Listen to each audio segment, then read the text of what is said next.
woon na juge bi man bu ma amaatoon occasion damay rëcc bu ma ko amaatoon damay rëcc donc souvent détenu yi di rëcc loolu dafay liewu ak conditions yi ñu leen di téye ni mu méttee bu ñu amee occasion dañuy daw parce que tamit kenn mënul ne foofu neex na kaso bi dafa méttee métti si détenu yi fa appelant yi ñi nga fa ñoom Moussa Diop ñi nga fa seen dossiers yi ba léegi kenn waxu leen wow na kenn waxu leen tooy na am na ñoo xam ne yàlla daf leen teg ñu amee feebaru sida ñi ngi ci biir prison bi ñi ngi doon sàkku ñu libéré leen am na si ñoo xam ne seen xel neexul vraiment personnel pénitentiaire man bu ma fa demee sax man dama leen di yërëm ndax ci conditions yu métti yi nga xam ne si la ñuy liggéeyee te vraiment bu fa lu mel nii amee du ñu bett te dañuy sant yàlla ba bi mu fa yemee d'accord des observations Awa Thiam donc man observation may def ma bëggoon ci poser waale question maître donc parce que gis nañ ne que bi événement yi amee donc woote nañ pour nit ñi takku mbooloo ci kaw mbooloo boobu defe naa ne si la détenu yi nga cee à Mbour donc ma lay laaj yow ban jàngat nga ci am parce que vu que yéen a woot ñoom parti moom li mu kii donc maître vu que instant boobu da ngeen appelé à ce que nit ñi révolté wu ci kaw révolte lañ ne sañu poussé mi d'après ce qu'on a su ba mu am ay détenus yoo xam ne nga ci nañ ci kaw loolu encore ma gis itam comme ni ñu koy waxee suñu nee appel à l'insurrection mais suñu terme suñu ko tuddee dañ naan dañuy attaqué gendarmerie attaqué prisonniers yi libéré leen ma bëgg la laaj ndax loolu itam ci kii yi la bokkoon. voilà ci démocratie la bokkoon aussi. ma tontu Pape. allez-y. soxna si nu mu tudd sax. Awa Thiam. soxna Awa Thiam waaw soxna Awa Thiam moom dafa commencé rek utiliser ay termes yoo xam ne mën naa considérer que ce ne sont pas des termes qui sied ce ne sont pas des termes appropriés parce que je pense que Ousmane Sonko n'a pas fait un appel à la révolte. ah bon. il ne l'a jamais fait. waaw may ma rek moo continuer xam nga appel à la révolte c'est autre chose il a fait un appel à la résistance du révolte kanji su ma juumee nga rectifier ma benn bi waxaat nga léegi ne appel à l'insurrection Ousmane Sonko n'a jamais fait un appel à l'insurrection Pastef ne l'a jamais fait il ne faut pas tomber dans le piège de la manipulation entretenue par l'autre camp c'est-à-dire le camp du pouvoir et certains acteurs de la justice qui veulent jouer le rôle dans la tentative de liquidation de Sonko et qui ne passera pas. La résistance est un droit constitutionnel. La résistance, il faut que dégré ça parce qu'il y a quelqu'un qui est dans une posture d'attaque, di violer ay droits nit doomu aadama wala di ko néewal doole. loolu moo tax doctrinaire yi d'ailleurs boo xoolee suñu préambule code de la constitution ak doctrine bi ak ñi nga xam ni sax ay philosophe nañ dañoo définir la résistance même comme un acte très noble benn réflexe de survie la si quelqu'un qui est opprimé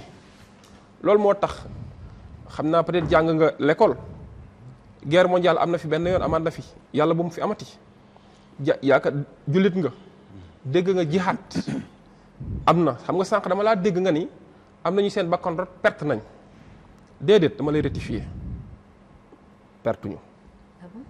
waaw et je pèse bien moom et je les assume pertuñu xam nga Muhammad sallallahu alayhi wa sallam gàmmuwuma nag màggaluma dafa nekk loo xam te ne dañ koy partagé nee nañ ci mujjëm ba muy dem waxoon na jihaat arme jeex na waaye am na jihaat bu gën a jafe muy jihaatu nafsu mooy xeex ak sa bakkan est-ce que xam nga jihaatu nafsu ci lépp ci la nekk ci la dëgg nekk xeex pour dëgg taxaw ci la nekk nga gis sa morom ñu koy néewal doole nga jug taxaw jàmmarloo moom jàmmarloo ñu koy néewal doole ci la nekk ma wax la tey jii ci droit liñ toppee li ñuy tuddee légitime défense de la personne de ta propre personne de tes propres biens et de la personne même d'autrui et des biens d'autrui yoon may na la bu ñuy sàcc alalu jàmbur nga ñëw taxaw xeexal ko pour alal bañ a dem bu ñuy faat kenn si di ko néewal doole yoon may na la nga xeexal kooku kon légitime défense day nekk loolu ñetteel ba mooy pour rek ñëwaat ci li nga njëkk a wax léegi li nga jàpp ni ay famille yu perte la da ngay xool xale bi génnoon est-ce que dañ ko jox xaalis nekk demoon nga génn nga rey sa bopp wala nga ni ko génnal nag déedéet loolu yëpp amu ci kooku dafa suivre information di déglu télé yi ak rajo yi et pourtant information bi ñu doon joxe am na ay télé ak rajo yoo xam dañoo faraloon comploteurs yi am na ay télé ak rajo yoo xam dañoo wax dëgg te foofu nag Pape da nga may franchement ma rendre leen hommage yéen Walf Fadjri ak ñeneen parce que am na si ñoo xam si seen cadre liggéey gis ne mbir mi baaxul ci réew ñu ñëw taxaw si seen cadre liggéey wax dëgg faraluñ ma sàmba faraluñ ma demb et pourtant xëy nañ un bon jour ñu leen di menacer de couper le signal Pape bañ leen menacer couper le signal mise en demeure bi doo nga wax ak mais da ngeen a assumer seen responsabilité ne bu fekkee CNRA nii la bëgg a doxalee nañ ci couper signal yëpp am na si ñoo xamante ni yeneen i médias yoo xam ne bañ leen xëbalee xuuxal leen ne lañuy couper ñoom automatiquement dañoo arrêté seen couverture yi ñu doon def dem di def li neex pouvoir bi mais yéen da ngeen a garder seen dignité te du yéen kese parce que du yéen kese lañ coupé seen signal am na ñeneen ku mel ni Bougane Gueye Dany groupe des médias la Sen TV ñooñu tamit ma leen rendre un hommage parce que ils ont été dignes ils ont montré leur dignité ak leur capacité même de résister à ces tentatives d'intimidation te loolu bu demee ba presse di séddee ci yu mel noonu loolu baaxul loolu rek pour ma répondre la ci ne la mbir bu amee des fois olof day wax ne ay du yem ci bopp borom. xam nga tey jii buñ ne situation de confusion am na le peuple s'est levé dañu wax ne dëgg fii nul n'est plus populaire que le peuple nul n'est plus fort que le peuple ji nga nit bu askanam jógee président de la république ba mu defee message am lan la wax je vous ai compris est-ce qu'il a osé attaquer le peuple comme l'a fait auparavant son ministre de l'intérieur taxer le peuple de terroriste taxer les jeunes de terroristes dégg naa beneen ministre am génn la xaw ma si lu mu yeewoo ban café la naan ñëwaati ne moom ay lutteurs ñoo doon génne di kii xam nga loolu kii xëy wax nit ñi ay terroristes nañ keneen ki ñëw nit ñi ay lamb nañ léegi ban ministre la ñuy gëm xaaral. beneen bi mooy pour me répondre sur sa question bi maa ngi ciy répondre sax en réalité sànq wax naa si samay propos ne la évasion man en tant qu'avocat su ma koy wax. dama naan la personne qui s'évade l'évadé est en train d'aggraver sa situation sans s'en rendre compte. motivation yi nag mën na bari Ibrahima Sall mi yaakaar naa am na tuuti expertise si li nga xam ne mooy le milieu carcéral et la détention carcérale yow sax yaay adjointam kon am nga loo ci xam situation de confusion am na le peuple s'est levé bari na si ñoo xamante ni nii bu nit ñi di gàmmu am na ñoo xam dañuy raas dem ñoom ñoo xam maintenant est-ce que ñun jot nañ rapport bu wax dans quelles conditions la évasion bi am ñun jotaguñ ci benn rapport d'autant plus que l'administration pénitentiaire est en train de s'y atteler de travailler sur ça de dresser un rapport de faire ses auditions lu ñu tuddee enquête administrative bi pour ne pas tomber dans le piège des enquêtes disciplinaires et tout ñu ngi def seen enquête administrative pour xool les circonstances dans lesquelles cette évasion a eu lieu nañu xaar bu ñu yàkkamti bala ñuy joxe suñu commentaire wala di interpréter d'une façon boo xam te ne ëllëg daf ñuy rattraper bu ñu xaaree ba xam ni conditions yi moo tax ñu kii ka parce que tamit il faut que ñu rappeler ni loolu c'est pas une première ici au Sénégal amoon na fi il y a quelques années à Rebeuss ba indi créé woon fi benn mutinerie y avait sax mort d'homme ak des blessures très graves mais ñun nañ bañ a xaar nañ bañ a yàkkamti te ñu xaar gi mooy lan ñu xaar bañ def seen enquête def seen rapport ñu xool lan moo xewoon ci biir foofu ba loolu am parce que mënumaa gëm ni ay nit ñoo attaqué prison bi pour dajji buntu bi loolu mënul nekk am na sax ñu doon def ay dans l'amalgame di def ay supputation comme quoi que way dafa am ay bandes yu jógee si ginnaaw daaneel benn mur am na ñu ko wax mais man ba ma demee ba beneen xibaar laa dégg dégguma ay mur bu daanu dégguma leneen pour rek ñu ànd ak dal wax ne ñun ñëpp ay doomu réew mi nañ ñun ñëpp ay sénégalais nañ motivation yi mën naa bari mais nañ xaar ba xam lan la ba rapport bi génne dans ce cas nag chacun est libre de faire son commentaire. mais boo rombee loolu dañoo gis ne am na ñoo xamante ne tey taxaw nañ devant le juge mooy ñi nga xamante ne ñoo doon manifester te ñu jàppoo leen ñooñu ban taxawaay ngeen am. est-ce que boobu mooy troisième thème bi est-ce que duñ bàyyi ba ñëw ci ñoo ngeen ci troisième thème ñu des ci prise évasion. ok ma tëj rubrique prise. waa xaaral balaa ngay tëj major observation. pour li daal di expliquer maître ak maître ni mu répondre donc il faut arbitrer cela comme li ñuy expliquer maître xam nga Sénégal ak les pays africains ak démocratie bi am en Afrique dafa am ce qu'on appelle la psychologie des foules moo tax léegi bu dee da ngay wax dara yow li nga amee l'esprit que tu veux dire ak la lettre ça diffère mooy indi problème en Afrique et partout dans le monde maintenant xam nga dafa am benn théoricien boo xam day théoriser sur les foules mooy Gustave Le Bon mooy wax l'irritabilité et l'impulsivité des foules mooy nit ñi am na loo xam ne boo leen ko wax da nga leen di irrité après ñu impulsif et ils vont aller à la subjectivité loolu mooy indi ne ñooñu dañ ne après da ngay fexe ba fixer seen idée ak seeni sentiment ci lenn mais là-bas on a constaté que seen intelligence ci boppam day dem te nit ñi dañuy dem ba perte de la personnalité ci li ñuy def du ñu ànd teg seen sago léegi les scientifiques ont analysé que mouvement yi am conséquences yi ngay gis ni nit ñi dañuy dem ba dootuñu agir dootuñu am une pensée cérébrale seen pensée day nekk médulaire mooy comme mala la ñuy demee moo am Sénégal bii passé nit ñi bi ñu déggee wax ji génn dañu comporté comme ay mala pourquoi ils se sont comportés comme des mala parce que dañoo dem a dem ba ñoom xoolatuñ kuñ dëkkal xooluñu kuy liggéey fenn xoolatuñu benn bien boo xam ne public la wala am na tuuti connotation. major yaa ngi attaqué de. non attaqué wuñ ñi génn. mais munoo wax ne manifestants yi dañuy comporter comme ay mala. ma ne déglu ñu wax la mooy loolu mooy psychologie des foules. ce sont les enfants qui sont sortis qui ont un peu changé la donne bi li ñu ko changé mooy bien privé yi nga xam ne ñooy attaqué loolu moo changé donne bi. mais bu doon manifestation la comme ni mais bien privé est-ce que ce sont les manifestants qui ont attaqué les biens privés? Mais bien parce sûr, que gis nañ ne ñoom seen biir am na ñu leen rax xam nga. non major dañoo Ouley ne défend pas l'impossible. non je défends on parle pas de manifestation déglu ma wax la. bu ñuy wax manifestation. c'est pour que la prochaine fois les choses ne se répètent pas comme telles. pour que nit ñi beneen yoon nit ñi mën na nit ñi mujjee. moo tax ñu ne bi ñu demee bi nga xam ne dañu retrouver seen conscience. ils se sont calmés. ils ont sympathisé avec les policiers. Et tout a très bien marché. Donc cela veut dire que la première fois il n'y avait pas une belle lecture de ce qu'on devait faire wala ni ñu waroon manifester moo indi violence yooyu. d'accord loolu moo manifestation mooy troisième thème bi ñu bàyyi ba njëkk si foofu. voilà loolu moo indi problème bi évasion c'est Mbour ça bi le quoi. problème fondamental. D'accord. Quand ils ont repris conscience. mais tu as vu qu'il y a plus de problème. waaw non dinañ ci ñëwaat de toute façon évasion Mbour bi. Maître Sang dafa ne monsieur le ministre de l'Intérieur a dit que sont des rebelles mais je pense que monsieur le ministre de l'Intérieur a dit qu'il y a des rebelles qui sont yoo wax ay ñoo xamee ni ay terroristes qui ont infiltré milieu kii bi. je pense que plutôt ça là je loolu mooy pense thème 3 bi duñ ci non, s'il vous plaît. day am relance parce que question yi dafay fa mu am relance.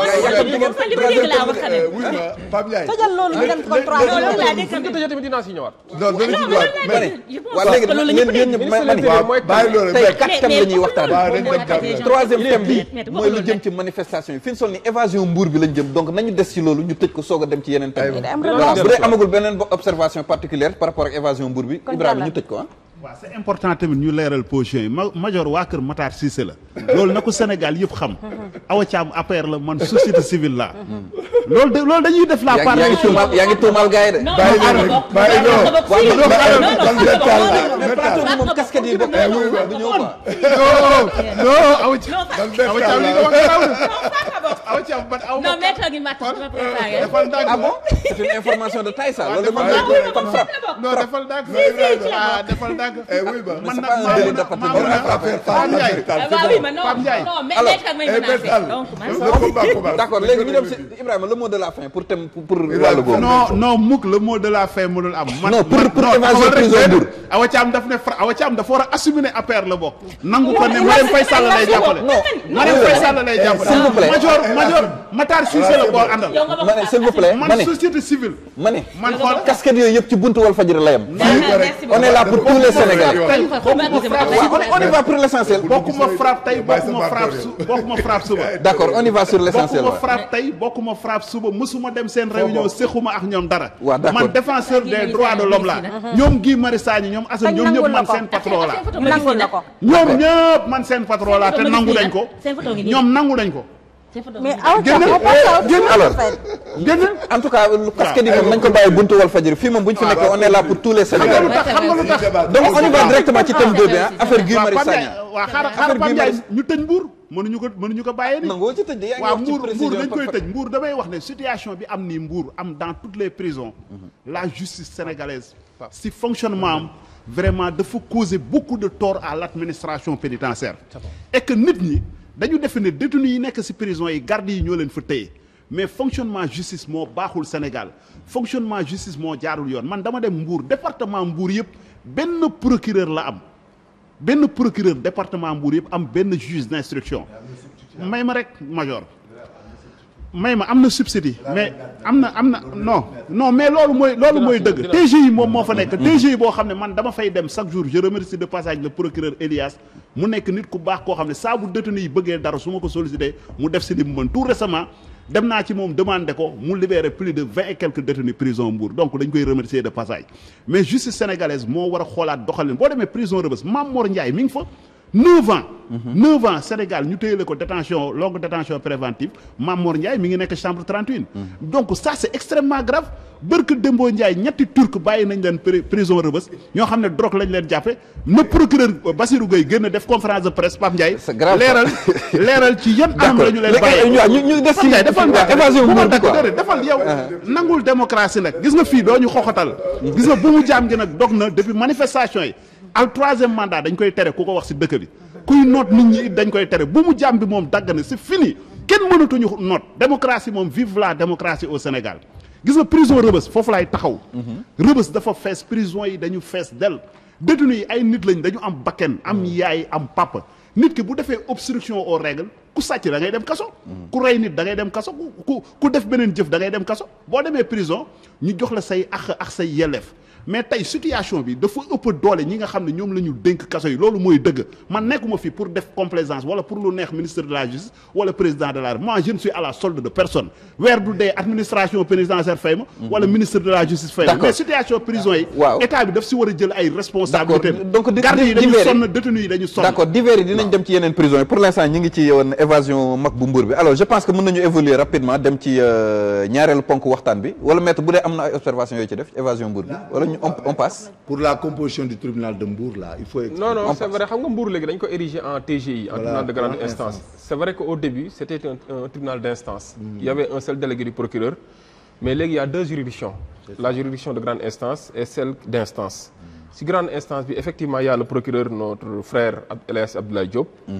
Mais qui est accompagné dans le cadre de sa mission par des substituts. Je pense qu'il en a 2 ou 3, si je ne me trompe. Mais au moins, il y a 2 substituts là-bas, Alphonse et Djité, deux jeunes très ambitieux et très dégourdis dans le travail. Il y a également au niveau du tribunal d'instance un délégué du procureur. Donc, du fait de l'indivisibilité du parquet, donc on considère qu'il y a au moins 4 éléments au niveau du parquet, au moins, qui sont en train de mener le travail. Ok le parquet est indivisible alors ñu dem ci ñaareelu ponk waxtaan bi muy mbirum Guy Marius Sagna parce que fan yi ñu génn yëpp dañu doon dégg ay xibaar jëm ci moom fële ca kaso Cap Manuel bi nga xamante ne nekk na fa ñu ne woon dañ ko simmi dañ ko yóbbu isolement boobu tamit Ibrahima bëgg askan wi bëgg nañ ci ay leeral d'abord balaa ñuy sori nga leer lan mooy isolement ba pare nga leeral njëkk a leeral loolu. waaw xam nga am na benn décret 362 relatif à l'aménagement des peines bu 4 mai 2001 buy wax ci procédure d'exécution et d'aménagement de sanctions pénales sanction pénale dafa am lu ñuy wax mise en cellule punitive mu am isolement mu nekk ñaar yu wute tey dafa mel ni benn détenu boo xam ne dafay grève comme kaawu Guy Marius Sagna kooku dañu koy jël ñu yóbbu ko isolement parce que boo gisee ñu di ko yóbbu isolement mooy dañuy bañ moom ci biir grève bi mu influencer yeneen détenus yi nekk ci biir néeg bi moo tax dañ koy foofu loi bi dafa am lu mu fa tëral ki ñuy wax infirmier prison bi saa bu yeewoo day ñëw mu constater que mu jël tension am xool wérgu yaramam xool ndax amul benn jafe-jafe chaque jour dañ koy yóbbul lekkam ak naanam bu dee dañ ko indil ndekkeem lekk ko dañ koy bind ci carnet bi de indil nañ ko ndekki lekk ko indil nañ ko añ lekk ko indil nañ ko reer lekk bu fekkee nag mbiram dafa garaaw dañu koy escorter ñu yóbbu ko ci benn l'hôpital loolu moom mooy isolement léegi nag mise en cellule punitive mooy détenu boo xam ne règlement bi kaso bi tëral comme ñuy ne téléphone dañ koy tere ci kaso yamba dañ koy tere drogue ñu jàppe la ko loolu dañ lay yóbbu li ñuy wax mise en cellule punitive loolu directeur prison bi moom dafa am ay prérogatives moom fu mu yem ci kaso bi ba mu daj directeur bi rek moom moo am pouvoir yóbbu la cellule garde amu ko chef de cour amu ko moom loolu 8 jours la ñu ko may mu yóbbu la cellule léegi bu 8 jours yi weesoo ngay rebelle wu di continuer ci li nga nekkoon moom dafay bind directeur administration pénitentiaire mu nekk détenu bi ma yóbbu woon cellule ba léegi day rebelle wu day déconné léegi directeur administration pénitentiaire moom pouvoir am tamit mi ngi yem ci 30 jours mu bindaat bu apprécier bu bind ñu dolli la yeneen 30 jours loolu la ñuy wax cellule mise en cellule punitive ak isolement loolu moom mooy seen différence ci cadre juridique léegi pour le cas de Guy Marius Sagna ban la ci cellule kii punitive bi la wala kaaw Guy Marius Sagna isolement la Guy Marius Sagna bi muy door a ñëw ci kaso bi amoon na jafe-jafe ak le personnel pénitentiaire ça c'est la vérité mais après yàlla def na jàmm dox na seen diggante ak moom ba moom yëkkati nañ téléphone mu wax ak Seydi Gassama muy directeur exécutif bu Amnesty Sénégal ba Seydi Gassama def benn sortie leeral loolu noonu mais que droit wu grève muy détenu bi de prison ak ci ki na ci biti ñëpp am droit boobu le premier document juridique muy la déclaration universelle des droits de l'homme daf ko reconnaître ak li maître grève de la faim grève de la faim ak li maître wax sànq muy la résistance à l'oppression loolu premier document juridique aussi daf ko reconnaître article 19 muy nit ñi wax seen xalaat librement en toute indépendance loolu aussi le premier document juridique daf ko reconnaître kon Guy Marius Sagna il est dans son rôle bu ko neexee mu def grève de la faim mais le décret 362 relatif à l'aménagement des peines dafa encadrer loolu mais dañuy wax ni dañ ko simmi déshabillé nu est-ce que loolu lu am la maanaam dañ ko futti comme ni ko ndeyam juree woon xam nga décret bi mu wax xam nga prison moom muy man di Guy Marius Sagna di keneen ku mu mën a doon boo ñëwee y a un règlement boo xam ne dafa am ci prison yi loolu moom kenn mënu ko bañ le règlement s'applique ci vigueur am yëpp kenn du ko violer règlement bi boo ñëwee ci biir prison bi détenu boo mën a doon rang boo mën a occuper dañu lay simmi boobu c'est pour des raisons de sécurité mën nga dem tribunal nga indaale yamba mën nga dem tribunal nga indaale paaka léegi boo jamee détenu si biir mais bu détenu boobu deewee yow fekk yow paaka bi kenn fuyew la woon à qui incombe cette responsabilité. mais est-ce que loolu dëppoo na ak yelleefu doomu aadama xale yu ndaw jàkkaarloo sa moromu baay loolu foofu dañuy dem major maa ngi ñëw foofu dañuy dem vers ce que parce que beaucoup de personnes ñu bëri dañ koy plaindre imam Ndaw ñu ngi fàttali ko je m'explique ak ñeneen je m'explique man Guy Marius Sagna gënuma yaay gënuma pap donc je représente quelque chose dans ce pays man bi ma demee kaso dañu ma simmi ba ma set donc man bu ñu ma simmee mënuma défendre loolu ci Guy Marius Sagna soyons logique gënuma ndey gënuma way gënuma crédible dans ce pays man dañu ma simmi ba ma set wicc pour des raisons de sécurité mais loolu dañ koy def ci ormo dañ koy def ci respect maanaam ñu dañu tabax ay béréb pour ku si nekk bañ a gis sa awru morom mais le règlement reste le règlement boobu rôle am mooy mu régler ce que l'on appelle l'ordre social ci biir prison yi ak ci biti mais dañuy dem si li ñuy wax vers l'humanisation des textes l'humanisation des textes maanaam la loi fonction mooy mu régler li ñuy wax l'ordre social tey bu jëyee naree am loi bi dafay taxaw mu régler li ñuy wax l'ordre social loolu mooy liggéeyu loi ok d'accord Major comme ni ko Ibrahima waxee il l'a si bien dit parce que il est expert ça montre qu'il est expert dans ce qu'il fait parce que il le maîtrise les textes dans la forme comme dans le fond léegi Pape dafa am ñaari fouille comme ni ko Ibrahima di waxee bu dee da ngay enquête di wut élément de preuve dafa am lu ñuy tuddee fouille perquisition mooy de retrouver sur la personne lépp loo xam ne dafa lié ci liñ ko jiiñ loolu bu weesoo nag ba nga dem di nit nga di ko jël comme garde à vue wala nga di ko dugal kaso prison yi comme ni ko Ibrahima wax loolu mi ngi tudd fouille sûreté la tudd fouille sûreté boobu nag mooy loo xam ne da ngay dindi ci yaram ak ci moom lépp loo xam ne mën na ci attenter à sa vie wala mu attenter vie de d'autres personnes donc je pense que kaso bi nekk fële ci kaw une femme moo ko géré je pense jigéen la jigéen la elle fait bien son travail elle est réputée dans ce qu'elle fait la rigueur donc il faut pas créer deux contentieux jaru ko parce que Guy Marius Sagna li muy def moom il l'assume et il le fait bien maintenant yooyu c'est des activités yoo xam ne comme on le dit dans la vie yooyu chaque fois da ngay am ay antagonisme par rapport à un système et par rapport à un État donc lui il assume bien ce qu'il fait donc c'est une personnalité dans ce qu'il est et dans ce qu'il fait kenn du ko def loo xam ne ëllëg yow da nga koy xool di rus wala ñu koy nekk lu mu rus donc même moom buy demee ci kaso yeeg yooyu moom war na xam ne les pénitenciers ne sont dans cette affaire ils sont anonymes ñoom seen yoon nekku ci duñ faral ma Samba duñ faral ma Demba parce que Sénégal léegi loolu weesu na fi que les hommes détenus là di détenir nit di pencher di def lu dul yoon te loolu boo ko xoolee sax dégg nga li Ousmane wax ba GIGN dafay yóbbu doomam donc tu vois que les choses sont respectées et le principe est réglementaire. D'accord. Voilà. donc man li ma ci ajouté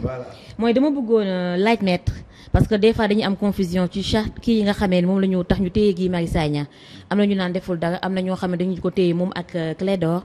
ak kii pour dañ doon organiser ay milices beneen bi encore may laaj maître parce que ñun dafa am benn affaire boo xam ne dafa bizarre parce que tout le temps dañ koy réclamer détenu yi dañ daan jooy ne que dañuy leen di summi ci biir kaso yi ñu remarqué ne tout le temps su fekkee ne jàpp nañ benn détenu boo xam ne dañ naan détenu politique wala bu sévère bu célèbre instant boobu ngeen di jug di wax naan non dañ ko summi wala dañ ko def dañ ko tooxal alors que je me dis que est-ce que du deux poids deux mesures dans la mesure am na détenu yoo xam ne ñu ci biir kaso yi comme fii en isolement xam nañ ne détenu yi dañ leen di summi ba ñu set dugal leen ci biir cellules yi donc suñu gisee tey ñoom ñu jug di ko kaas te dañu leen di nekk fa est-ce que tam y a pas deux poids deux mesures aussi. waaw pour ma tontu la xam nga Ibrahima dafa wax lu am solo léegi il a lancé un appel à l'humanisation des textes c'est vrai mais moi je lance un appel à l'humanisation des lieux de détention gis nga soxna si ñun ñëpp xamante nañ fii jaruñu yegg fenn fii pour wax ni ay fouilles de sûreté de sécurité yooyu jaruñu fay yegg xam nga nit ki avant muy dem prison am na fu bëri fu mu jaar foo xam moomul liberté am police déjà wala gendarmerie boo fa njëkkee dugg ñu garder la à vue mais ñoom déjà am na fouilles yoo xam ne c'est des fouilles de sécurité permettre la ba nga xam ni lenn lu bokk ci yow du la lor foofu boo fa évadé pourtant dañ lay toppee évasion comme ni ngay évadé ci prison dañ lay toppee évasion loolu benn la boo fa jugee bu ñu la conduire devant le procureur de la République nga dem cave vous subissez le même régime ay garde pénitentiaire nga fay fekk ñoom ñooy ñëw taxaw defal la fouille beeg yëpp ñu xool bépp ndax indi nga objet boo xam ne de nature à créer un problème wala nangam sangam wala indi nga loo xam ne dañ koy tere yooyu dañ koy fouille boo demee prison je pense que les mêmes fouilles peuvent être effectuées sans pour autant ñu dugg si yenn considération xam ne ça touche même à la dignité humaine xam nga damay wax ni dañuy wax ni dëgg di nga nit dafa am loo xam ne mooy suturaam waruñu di fa yegg futti la ba nga set pourquoi nit ki mën nga ko fouiller te doo ko futti ba mu set mën nga ko làmbatu ba daj ba xam ne lii ànd nag loo xam ne parce que mënoo jógee police ñu def la ko gisuñu si yow dara nga dem cave ñu def la ko ñu def gisuñu si yow dara nga dem ba prison ñu bëgg la futti ba nga set le pourquoi il faut chercher parce que ji nga boo gisee nit parfois di ko wax naan c'est normal c'est parce que en réalité da ko dalagul loolu benn la ñaareel ba mooy sànq maa ngi wax ci humanisation des prisons xam nga tey jii am na dëkk yu développé yu bëri tey jii bu ñu demee ba wax l'exemple même de la Suède la si je ne me trompe booy il paraît que seen prison yi dafa vide ba nga xam ni Russie mooy dem di louer foofu ay prison pour mën fa indi ay détenus parce que lan ñoom seen texte yi dañoo humaniser c'est-à-dire que la valeur humaine la dignité humaine nañ mettre en avant bari na si ay contentieux yoo xam te sax ñu dañuy préférer ñu régler ko à l'amiable nga cautionner wala kii ko mais pas pour autant ñu jël ni fris suñu dëkk yi nag boo gisee comportement yi di fi am soxna si caam xam naa mosoo dugg kaso te yàlla boo fa dugg gis nga formation coloniale bi moo ñu bàyyeegul ba tey xoolal tey jii ngay gis fii Sénégal ñu naan la alkaati du bàyyi dóore lu tax muy dóore pourquoi alkaati di dóore est-ce que dafa war a dóore nit mooy yaay assurer sécurité am même bu nekkee en conflit avec la loi boo demee ba maîtriser ko jaratoo di ko dóor pour mu comprendre ce que c'est que la loi mais mën nga ko rappeler à l'ordre pourquoi ñu bëgg a ñëw taxaw ne policier du bàyyi dóore màggati policier du bàyyi dóore non xaaral maître kooku terme kii la péjoratif la maître c'est péjoratif c'est des comportements xam nga tey jii bàyyi jikko alkaati ji quoi maître jikko alkaati ji non jugé ma alkaati non dama lay wax dama lay delloo lépp si suñu biir société dama wax lépp suñu biir société quoi c'est parce que c'est des faits yoo xam dafay am sénégalais yi ñëw taxaw ba accommodé wu ci léegi dafa nekk une réalité dem na ba sa biir tey jii bari na ay violences policières ay bavures policières yoo xam dañ koy dénoncer ñun avocat droit de l'homme yi gis nga tey jii manifestation yi xew gis nga fi loo xam te ni tey jii ay image ñoo ko immortaliser wan la ko nga gis ni effectivement il y a des problèmes gis nga il est temps et grand temps quand même ñu changer de comportement ñu am notre propre avec une formation qui est